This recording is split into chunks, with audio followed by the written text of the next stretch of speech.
User नै खोलेन sir, डिभाइसै चलेन नि। डिभाइस अब कनेक्सन भएन, नेटवर्किङ भएन क्या खास गरी। यस्तो भनौँ न कनेक्सन भयो युजरनेमको युजरनेम र पासवर्डै थाहा भएन क्या हामीलाई। यहाँ मुख्य कुरा के भयो भने नि सर, युजर र पास उसको छ नि हाम्रो क्लाइन्टको, त्यो क्लाइन्टको चाहिँ ऊ नै थाहा भएन क्या। पहिला अरू ठाउँमा चाहिँ लेख्या हुन्छ, यहाँ त लेखेकै छैन क्या। अनि कम्प्युटरै खुलेन क्लाइन्ट कम्प्युटर।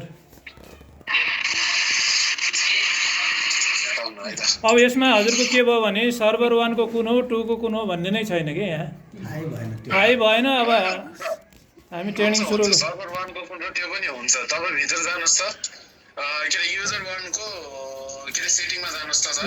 युजर 1 मा जानु त कुन युजर 1 यो युजर 1 सर्भर 1 युजर को हैन न, युजर 1 को भन्नाले सर्भर 1 भनेको हैन सर। युजर 1 सुन्ने डिभाइसमा जस्तै 1 2 3 4 भनेर 1 कुन हो भन्ने नै थाहा भएन। कुन हो 1 हेर्नु त। यो हैन यहाँ जति लेखेको हुन्छ त्यो त्यति नै हो। 1 हेर्नु त।